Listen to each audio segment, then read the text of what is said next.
toutes et bonjour à tous, ici ECNS et bienvenue dans la première séance. La première séance, ce format de vidéo où je découvre en direct un contenu en rapport avec Saint Seiya. Ça peut être un spin-off, un épisode de la série officielle, a priori il y a peu de chances que je le fasse un jour, encore que, mais que je n'ai donc jamais vu, et l'idée étant que je le découvre en direct et que j'essaye de commenter ça de manière assez pertinente, comme je le peux, en tout cas. J'ai commencé ce format avec la vision des 12 premiers épisodes de la saison 2 de remake en 3D Knights of the Zodiac. Actuellement, ce remake est en pause, donc on attend la suite, et j'ai ensuite démarré avec la série Saint Seiya Lost Canvas, The Lost Canvas, mais comme vous avez pu le voir, eh bien le problème étant que les images sont bloquées sur YouTube, donc je suis obligé de faire deux versions de ces vidéos, une version courte expurgée des vidéos de Lost Canvas sur YouTube, et une version intégrale où je réagis cette fois-ci en direct sur ma chaîne Odyssée, n'hésitez pas à vous y abonner d'ailleurs. Du coup, j'avais déjà eu dans l'idée de faire cette première séance sur la série spin-off également Saint Seiya Omega. Je pensais le faire un peu plus tard, c'est-à-dire prendre pas mal d'avance sur Lost Canvas, mais comme je vois que je suis obligé de faire des versions coupées pour YouTube, ça m'embête un peu, donc je me suis dit que j'allais essayer de faire les épisodes sur Omega dans un premier temps. Alors on verra, peut-être que là, au moment où j'enregistre, je n'en sais rien, peut-être que ça va pas passer non plus. J'espère que si, croisons les doigts. Si c'est pas le cas, ça sera le même procédé que pour Lost Canvas. Mais en tout cas voilà, là aujourd'hui je vais découvrir la série Saint Seiya Omega, série qui date aussi de 2010, 2011, 2012 dans ces eaux-là. Série que je n'ai absolument pas vue parce qu'elle est apparue à un moment donné où j'avais complètement arrêté, que ce soit la collection de figurines derrière moi, ou même de m'intéresser véritablement à Saint Seiya, c'était un petit peu en arrière-plan, je n'ai repris qu'en 2015, toute cette passion. Bref, il y a eu une interruption, et c'est le moment où est sortie cette série, et j'ai regardé ça de loin, et le style graphique adopté ne me plaisait pas. Mais il faut savoir donc que la série Omega est une série qui n'a pas de source manga, c'est une série d'animation pure, qui est assez longue, plus de 90 épisodes, donc presque comme la série d'origine. Alors je me suis dit, bon, pour faire ce format première séance, ça va être compliqué si je le fais épisode par épisode. Du coup, je suis parti dans l'idée de faire 2 épisodes à chaque fois, et puis après, à charge à moi de couper, de ne garder que ce qui est véritablement intéressant pour vous, donc il y aura peut-être des grosses ellipses.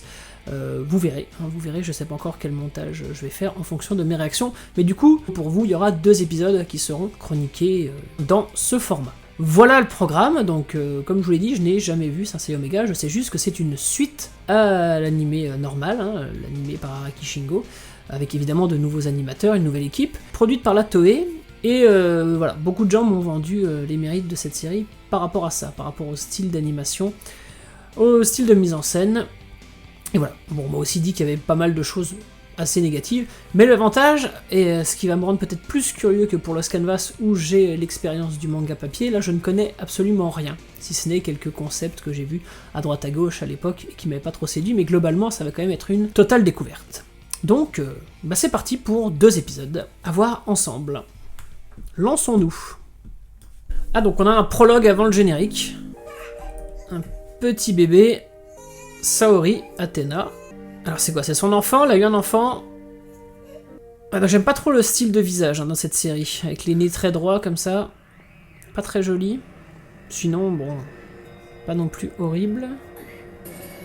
J'aime beaucoup l'ambiance sonore pour l'instant déjà. Donc un dieu qui vient chercher Athéna, qui était seule au sanctuaire. Et voilà, Seiya, en armure d'or du Sagittaire, très joli plan, très jolie composition, attitude. Voilà un début qui met dans le bain. Il est classe Seiya, avec donc ouais, je connaissais le look de Seiya, l'armure du Sagittaire avec le petit foulard.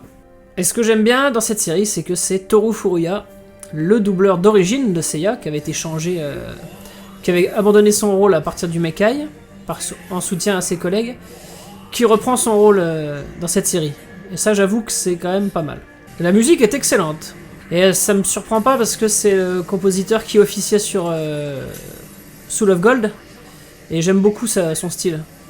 Il a un style qui est différent de celui de Yokoyama, mais qui a ce côté épique, héroïque. Et j'aime beaucoup. Et là, On a déjà un thème qui est très très fort là pour cette intro. Ah, Gungnir, c'est comme dans le Soul of Gold, c'est la lance de Loki. Et j'aime bien le ton de voix de Furuya qui fait plus mature. Alors je sais pas s'il a changé son style de jeu parce qu'il joue un Seiya qui est plus vieux. Vachement bien cette intro. Ouais. Avec le bébé, donc je suppose que le bébé c'est le héros de la série. Koga je crois qu'il s'appelle. Et donc voilà l'introduction, on reconnaît les poses clés de nos héros de bronze d'origine. Et donc voilà, reprise un peu douce de Pegasus Fantasy, ça je savais.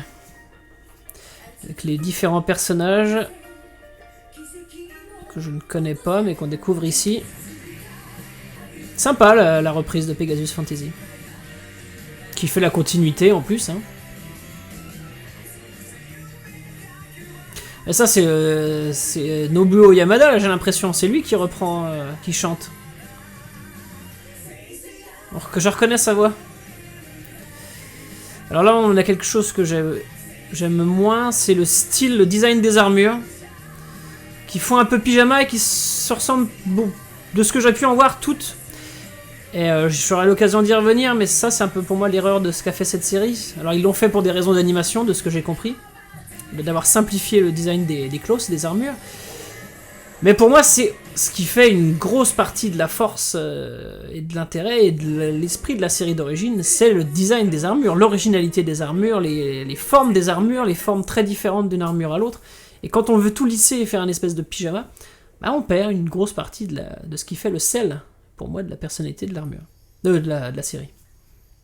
En tout cas, très bonne intro, très bon générique. Pour l'instant, je suis dedans. Il me semblait avoir vu une partie de cet épisode un jour sur la chaîne Manga, et ne pas avoir accroché, mais c'était en VF. Et je n'avais pas vu ce prologue. Et les bruitages sont ceux de la série à partir d'Hades, on reconnaît, hein. Et la doubleuse de Shaina, j'ai l'impression aussi que c'est celle d'origine. Ouais, c'est ça. Et du coup, l'armure d'argent de Shaina a évolué, elle est devenue plus complète. Donc. Ah, et ça, j'aime bien cette espèce de loft parce que ça ressemble au loft qu'il y a dans Dolten Kai. Ils ont fait un parallèle, je pense, dans le décor.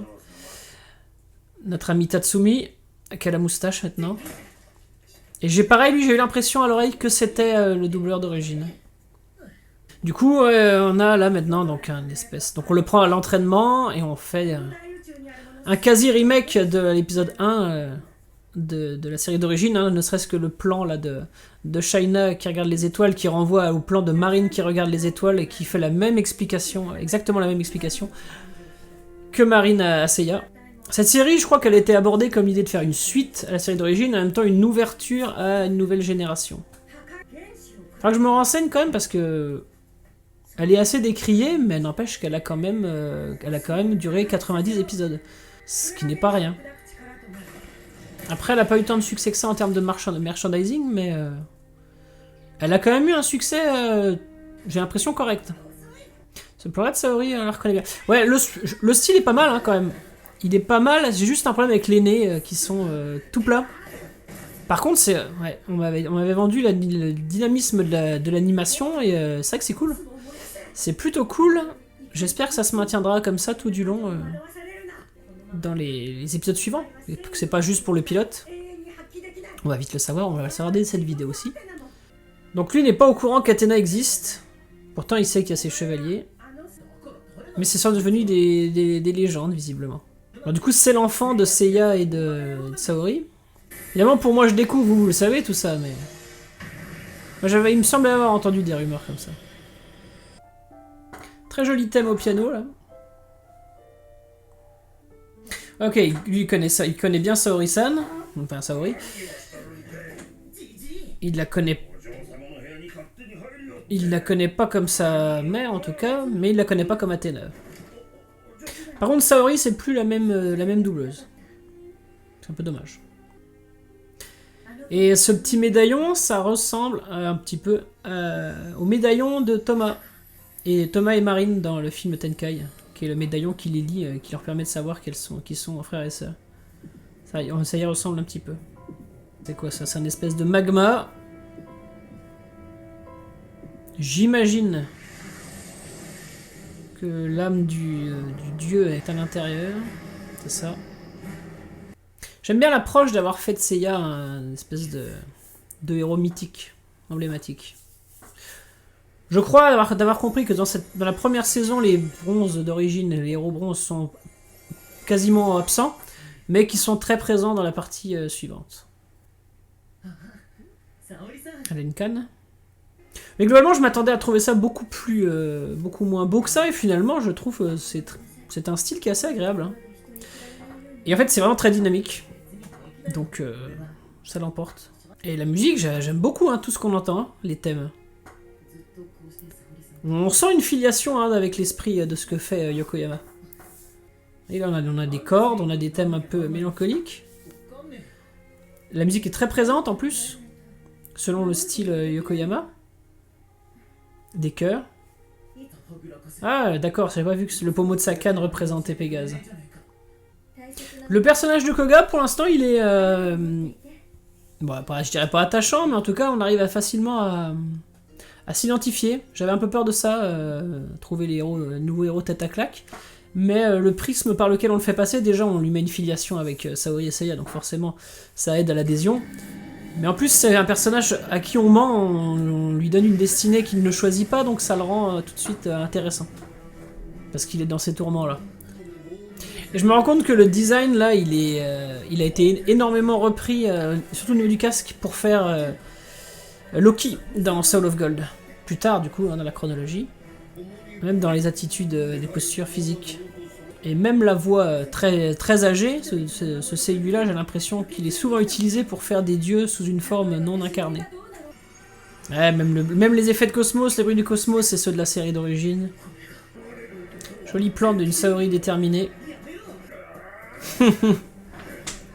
Tatsumi et son bâton de kendo. Ah, donc c'est Mars, voilà, confirmé. Je crois que c'est la première fois qu'il est mentionné. C'est quoi, c'est le médaillon qui contient l'armure? La musique est excellente, hein. Ça, ce plan aussi, là, il est super bien. En termes de réalisation, c'est vraiment bon. Hein. L'exagération là dans l'œil, l'exagération dans la main au premier plan, là, pendant qu'il se relève. L'explosion de cosmos. L'armure qui est contenue maintenant dans... Bon, c'est une idée que sur le papier, j'aime pas trop. Mais là, j'avoue qu'ils le vendent plutôt bien. Ça, cette musique-là, je l'ai déjà utilisée dans mes vidéos. Cette reprise du thème de Pégase. Avec les vrais bruitages, pour le coup.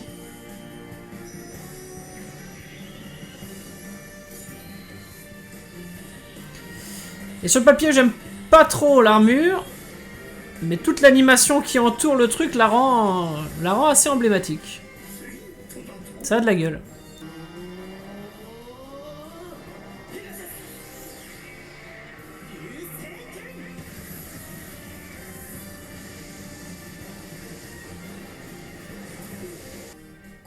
C'est vrai que là, on nous laisse planer le doute. Alors moi, je le sais, parce que forcément, mais on nous laisse planer le doute sur le fait qu'il est possiblement mort et que c'est qu'une âme.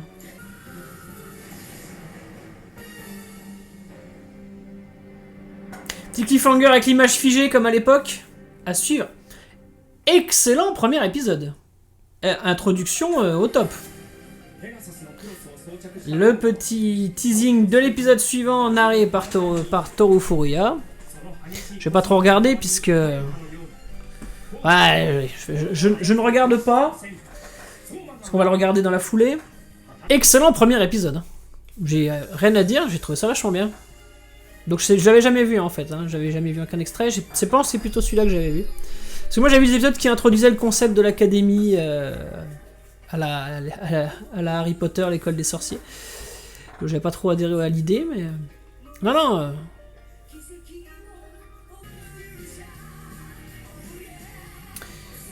Il est assez classe lui là, avec ces espèces de rubans là. Il lui fait un genre de cape.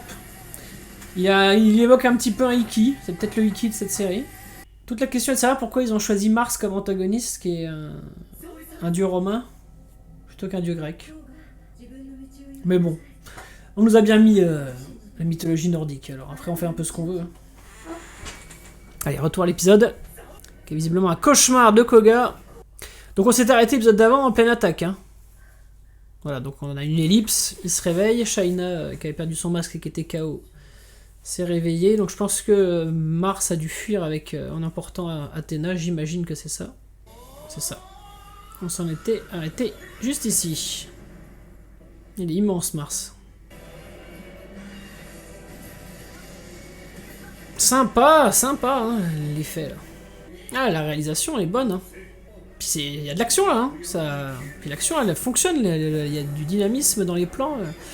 Puis il y a la conjonction entre le choix des plans, l'animation et la musique. Et là on est vraiment dans du bon Saint Seiya quoi. Parce que là il n'y a pas trop les nouveaux éléments. Hein. À part bon, le petit médaillon. Mais bon, comme c'est un truc qui a été repris maintenant par la suite énormément, je suis complètement habitué. Et puis finalement c'est qu'un détail.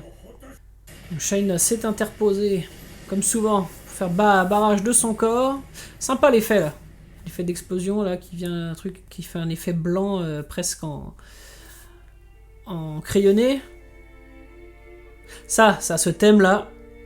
Bon, forcément, c'est du Pegasus Fantasy. J'allais vous dire, on dirait vraiment un thème de la série d'origine. Une réorchestration un peu dramatique du thème de Pegasus Fantasy. La musique, franchement, pour l'instant, elle est excellente. Vraiment dans les pas de Seiji. Ouh! Ah oui, elle a morflé Shaina en fait. Par le dos comme contre Aeolia. Une autre orchestration du Pegasus de Pegasus Fantasy. Bon, j'espère qu'ils vont pas en abuser tout du long parce que bon, ça marche toujours, mais s'ils font que ça, j'espère qu'ils sauront créer leur propre thème aussi. On retrouve le désespoir du héros, ça rappelle un peu le Seiya désespéré de Abel. Ou du Seiya éploré dans Hades quand Saori se suicide. On a tout ça déjà dès le deuxième épisode. Hein. Je pense en plus cette série est pensée pour quelqu'un qui a vu, qui connaît, qui a regardé toute la série d'origine, par la façon dont on nous amène dedans dans son univers. Même ces choix de plans là, vous voyez ce choix de plan sur les mains, tout ça. Là on reconnaît là, une réalisation à la... Je sais pas si c'est lui qui est derrière, mais on reconnaît un style à la Yamauchi. C'est-à-dire un style qui va faire des plans, alors c'est à la fois pour faire par souci d'économie d'animation, mais aussi une façon de... On va pas filmer bêtement et statiquement une situation, il y a deux personnages qui parlent, on fait un plan large, un plan moyen sur les tronches, champ contre champ. Non, on filme des détails, on filme les mains, on filme des fois parfois des détails qui n'ont rien à voir avec la scène, qui sont à contrario de la scène. On va filmer le détail des mains posées sur la jambe, une caresse, enfin voilà. Une façon de détourner l'attention, de montrer d'autres détails de la scène qui font vraiment le style Yamauchi, qui ont un côté contemplatif. Et ça m'a rappelé ça, j'ai l'impression qu'on est beaucoup là-dedans. Et le pommeau de cette canne a beaucoup d'importance, visiblement. J'ai l'impression que je vais apprécier cette série, en fait. Hein. Vous voyez, je m'en suis tenu à l'écart pendant tout ce temps et pour l'instant, j'apprécie. Beaucoup. J'apprécie beaucoup, hein, ouais. J'aime l'esprit qui s'en dégage. J'aime la réalisation. J'aime l'angle que prend l'histoire, et puis en plus, pour le coup, c'est du tout nouveau. Donc on va voir. Voilà, donc ça c'est le deuxième personnage. Il a un petit côté Jabu avec ses petites rouflaquettes qui vont vers l'avant. Ça aussi, on retrouve ça beaucoup dans la série d'origine. Bonne façon d'introduire ce nouveau personnage.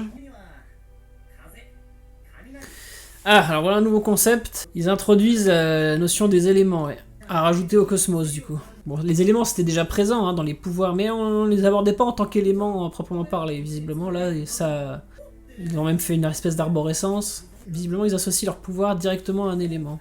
Soma du Lyonnais, ouais. Qui a donc pris la succession de Ban, et qui visiblement a une carrière un peu plus éclatante. Sans compter qu'il a un charisme un peu plus grand dû à son physique plus sympathique. Et va Palestre, le lieu de formation. Le nouveau lieu de formation de tous les chevaliers. Nouvel antagoniste, oui, j'allais vous dire, bah, là ça y est, cet épisode prend un peu son temps pour installer la relation entre les personnages, mais ça marche bien hein, en quelques scènes. Et direct, voilà un nouvel adversaire, donc on relance l'action. On est vraiment dans la logique, voilà, une logique de rythme. Ah, introduction par bribes du passé du personnage. Donc on nous a indiqué qu'il avait un traumatisme visiblement lié à ce personnage. Les Martiens. Ortiga de la Menthe. Belle tête de psychopathe. Ah oui, lui il a pas un médaillon, il a un bracelet. Ah sympa ça. L'apparition de la constellation qui devient ensuite le cygne. Puis le lion.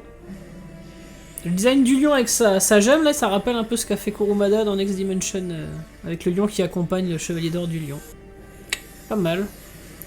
Pas mal, malgré le côté pyjama, il y a quand même quelques éléments marquants, notamment cette espèce d'épaulière avec la boule là. Le casque avec la mentonnière, j'aime bien la pose qu'il prend. Le casque avec la mentonnière façon guerrier divin. Ça ressemble pas du tout à la... Ah quoique si. Si, c'est vrai. Je veux dire, ça ressemble pas du tout à l'armure du petit lion de Kurumada, mais on a quand même cette forme là, au niveau du poitrail, qui est reprise. Ne se prive pas de nous refaire des mises d'armure qui sont plutôt cool. Hein.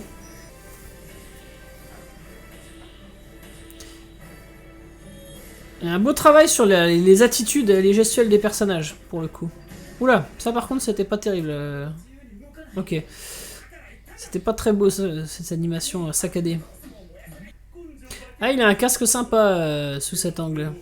Ah bah un petit côté faucon.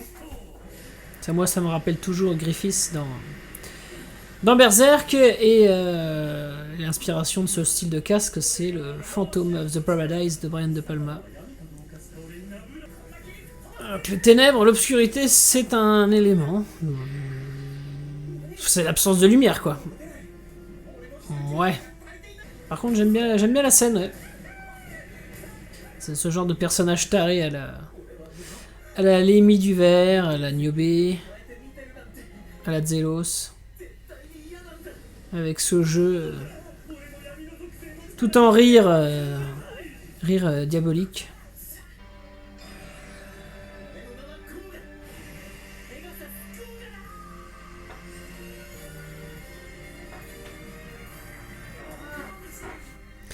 Ah, et par la force de son cosmos, il a annulé les ténèbres. Ah bah oui, c'est l'élément de la lumière, d'accord.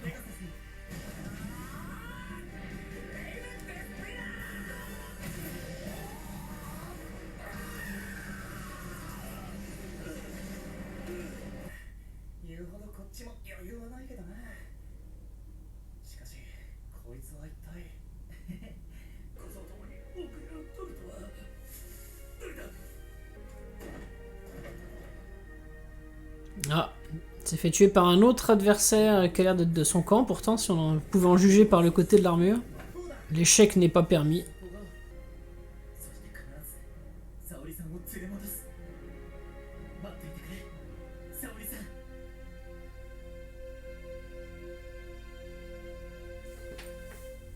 Fin du deuxième épisode. Voilà donc les deux premiers épisodes de Saint Seiya Omega visionnés. Comme vous l'avez vu, hein, et comme je n'ai pas arrêté de le dire, à ma grande surprise, je sais pas, parce que ça faisait quand même plusieurs années maintenant qu'on commençait à me vanter les mérites de cette série. Donc après en avoir entendu beaucoup de mal, et en avoir eu une impression très négative au départ, plus le temps a passé, plus je devenais curieux vis-à-vis de cette nouvelle version. On m'avait vanté beaucoup de qualités, que j'ai retrouvées déjà dans ces deux premiers épisodes, à savoir c'est la qualité de la réalisation, le dynamisme global de la réalisation, le côté très inspiré.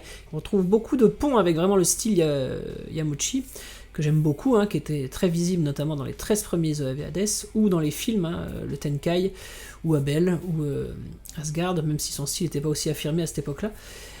Donc on retrouve ça, hein, et c'est très très dynamique, et c'est renforcé par l'ambiance sonore qui est vraiment très très bonne. Hein. Bon, les bruitages c'est ceux de la série d'origine, et les musiques sont excellentes. Voilà, donc ça c'est très appréciable. L'angle de l'histoire, hein, la façon dont on nous a amorcé Seiya en tant que saint légendaire, le pont fait, puis on se sent vraiment dans une filiation. Hein. J'avais peur d'avoir un esprit qui est totalement différent. Et non, c'est du pur Saint Seiya, c'est du Saint Seiya pur jus, donc c'est agréable à suivre. Et pour l'instant, j'apprécie beaucoup.